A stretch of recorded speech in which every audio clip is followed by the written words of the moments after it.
i-recap ay ang anime Witchcraft Works. Nagsimula ang istorya sa isang normal na estudyante na nagngangalang Takamiya Hanoka. Habang nakasakay siya sa bus ay biglang nagkagulo ang mga estudyante. Doon niya na-realize na sasakay din sa bus ang pinakasikat na estudyante sa school nila na si Ayaka Kagari. Na-stress naman si Takamiya dahil tuwing makakasabay niya ito ay parang nagiging sardinis sa sikip ang bus na sinasakyan niya.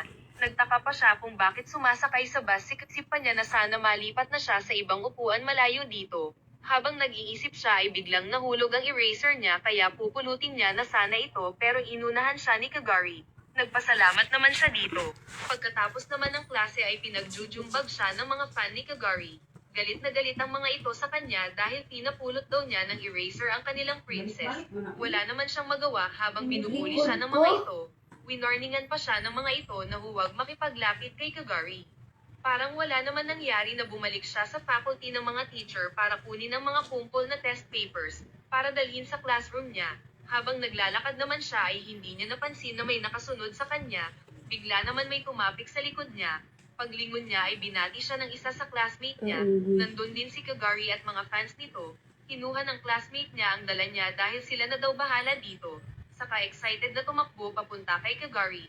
Parang wala namang umalis ang mga ito. Pagbalik niya sa klase ay balik sa basic kung saan pinagkukumpulan ng mga estudyante si Kagari. Kulang na lang itaboy siya ng mga ito sa sariling upuan niya. Sa isip pa niya parang siyang bagay na gusto itapon ng mga ito.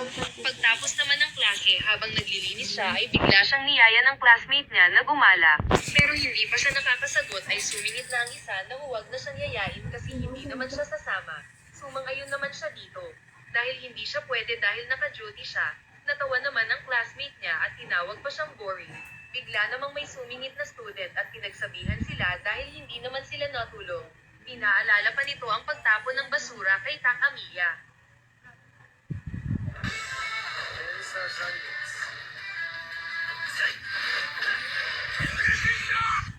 Pagtapon ng basura kay Takamiya. Habang naglalakad naman siya para magtapon ng basura ay napatigil siya dahil may napansin siyang gumagalaw sa basurahang dala niya. Kinuha naman niya ang gumagalaw na isa palang stuffed toys. May nakasulat naman na warning dito na may babagsak na building na pinagtaka niya. Pero sobrang nagimbal siya ng pagtingin niya sa langit ay may pabagsak talaga sa kanya na parte ng building. Hindi naman siya nakatakbo sa sobrang gulat at tuluyan na nga itong bumagsak sa kanya. Pero sobrang gulat niya dahil nang damilat siya ay nasa ere na siya habang buhat ng princess style ni Kagari. Nagpanik pa siya kaya sinabihan siya nitong huwag malikot. Hindi naman siya makapaniwala sa nangyayari kaya todo kapit siya kay Kagari. May nagmamasid naman sa kanilang kalaban na tinawag na witch ni Kagari. Inutusan naman ito ang mga alagad na atakihin sila. Hinagis naman siya ni Kagari at saka nito nilabanan ng mga pamilyar ng kalaban. Madali naman itong natalo ang kalaban sabay salo sa kanya. Sinabihan naman siya nitong huwag lumayo dahil bumangon ulit ang mga kalaban. Nilabanan ni Kagari ang mga ito. At kahit anong pabagsak niya dito ay bumabangon lang ang mga ito. Habang busy naman ito sa pakikipaglaban ay biglang may tumawag kay Takamiya na isang student. Sinabi pa nito na ligtas sa pwesto nito. Sumunod naman siya pero paglapit niya dito ay may mga nakaabang na pala na mga kalaban dito. Tuluyan namang natalo ni Kagari ang mga kalaban niya. Nagtaka pa ito nang mawala si Takamiya. Samantala habang nasa bingit naman siya ng kamatayan ay hindi pa rin siya makapaniwala sa nangyayari. Akala pa niya na naginip lang siya. Bigla naman nasunog ang mga kalaban bago pa siya matuluyan ng mga ito. Pinagsabihan pa siya ni Kagari dahil umalis siya sa tabi nito. Nagtaka pa ito nang sinabi niya na kahit sa panaginip ay maganda pa rin ito. Sinabi naman ni Kagari na mission nito na iligtas siya. Nagtaka pa siya pero sinabi lang nito na alam nitong naguguluhan siya. Pero huwag siyang mag-alala dahil puprotektahan siya nito. Tinawag pa siya nitong prinsesa. Nagtaka naman siya kung bakit siya nito tinawag na prinsesa. Bigla naman siya nainis dahil muntik ito mapahamak dahil sa kanya. Madami pa siyang sinasabi pero napatigil siya nang mapansin na nakikinig lang ito sa kanya. Nawirduhan pa siya dahil parang kung kausapin niya ito ay super close sila. Sinubukan naman niyang protektahan si Kagari nang makita niyang atakihin ito ng isa sa kalaban. Pero madali lang siya nitong hinambalos. Agad naman siya nitong nilapitan. Bago naman siya mawala ng malay ay sinabi pa niya na nagmukha lang siyang tanga sa harap ni Kagari. Niyakap naman siya nito. Saka sinabi na kung tinapos lang nito ang mga kalaban hindi sana ito masasaktan. Nagsimula naman magbangunan ng mga kalaban kaya inactivate ni Kagari ang power niya para tuluyan ng tapusin ang mga ito. Napilitan naman mag-retreat ang kalaban dahil sa pinakitang lakas ni Kagari. Nang magising naman si Takamiya ay nasa private room ni Kagari sa loob ng school. Tinanong naman nito kung ano naalala niya. Sinabi naman niya na naalala niya na nakasuot ito ng pang-witch na damit ng huling kita niya dito. Kaya napaisip siya kung panaginip lang ang nangyari. Nagulat naman siya nang sinabi nito na hindi panaginip ang mga nangyari. Ayon pa dito, saka na nito ipapaliwanag ang situation. Saka siya niyaya umuwi. Hindi pa siya makapaniwala nang sinabi nito na hindi na nito kailangan protektahan siya ng pasekreto. Kaya sabay na silang uuwi. Doon niya na-realize na kaya lagi ito malapit sa kanya ay para protektahan siya. Habang naglalakad naman sila ay pinaliwanag ni Kagari na mission nitong protektahan siya dahil siya ang master nito. Kinabukasan ay nakasabay na naman niya sa bata at Kagari. Pero sobrang ginto ng lahat ay tumagpito sa kanya. Kahit sa paglalakad sa school ay sobrang gigil gusto manakit ng students dahil kasama niya ang prinsesa nila. Pagdating sa classroom ay biglang nagdilim ang aura ng mga kaklase niya nang makita na kasama niya si Kagari. Nagmamadali naman siya pumasok. Todo iyak naman mga fan ng ate Boy dahil bakit ito kasama ang leader na si Takamiya. Hindi naman ito sumagot. Paglabas naman ng CR ng ating bida ay nabangan na ito ng mga fan ni Kagari. Pinag-bridging bag pa siya ng mga ito. Dahil sa inis bakit siya dumidikit sa prinsesa nila. Babanatan pa sana siya ng mga ito nang biglang dumating si Kagari. Sobrang nagimbal pa ang mga ito nang sinabi nito na kung may sumubok ulit manakit sa kanya ay susunugin ito. Pagdating naman sa lunch ay sobrang na-stress siya dahil hindi siya makakain dahil kasama niya si Kagari. Habang nakapaligid sa kanila ang mga fans nito, hindi naman napigilan ng mga fan nito ang inis kaya kinumpronta na nito si Kagari kung bakit lagi nito kasama si Takamiya.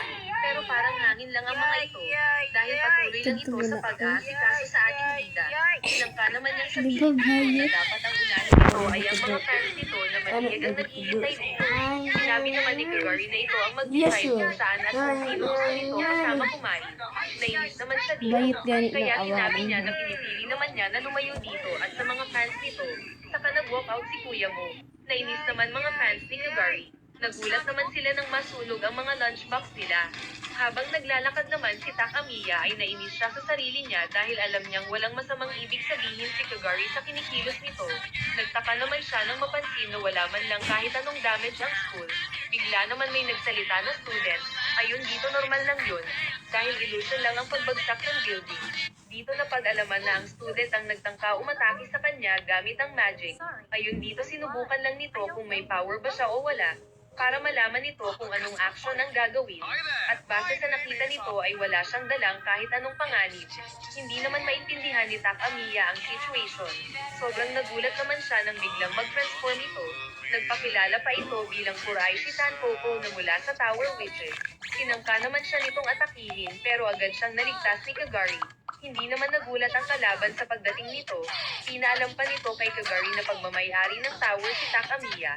Saka nito tinawag ang mga familiar nito. Sinabi naman ng kalaban na dinamihan na nito ang mga familiar nito para siguradong matatalo na nito si Kagari. Sabay-sabay naman sila inatake ng mga ito. Agad naman siyang pinoprotektahan ni Kagari na sobrang kinagimbal niya dahil sobrang hindi ng injury na natamo nito. Pero parang wala lang dito. Maiyak-iyak naman siya dahil grabe ang pagprotekta nito sa kanya. Hindi naman ito mag-gets kung bakit siya naiinis. Eh safe naman daw siya. Na-realize naman niya na ayaw lang niya na mapalapit dito. Kahit wala naman itong ginagawang masama, napahamak pa siya dahil ayaw niya makinig dito. Dahil dito ay nasaktan na Just follow my lead. Left, bigla naman niyang sinabi kay Kagari na makikinig na siya dito. Sinigurado naman ni Kagari na simula ng oras na yun ay lagi na makikinig dito si Takamiya. Sumang-ayon naman siya dito. Bigla naman siya nagpanik dahil naalala niya na may mga injury si Kagari. Sinabi naman nito na huwag siyang mag-alala dahil gawa sa apoy ang katawan nito. Confident pa nitong sinabi na tatapusin agad nito ang laban. Ayun naman sa utos ni Kagari ay tinakpan niya mata niya. Inactivate naman ni Kagari ang power nito.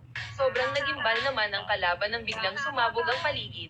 Wala naman magawa ang kalaban dahil puro apoy na ang katawan ng mga ito. Takot naman ang leader dahil alam niyang wala na siyang laban. Inatake naman ito ni Kagari ng buong lakas. Nag-live ako Hindi ng naman creepy. tumakas ang kalaban. Pagtapos ng laban ay sobrang nagulat siya na wala man lang kahit isang sugat si Kagari. Parang wala pang nangyari na umuwi silang magkasama.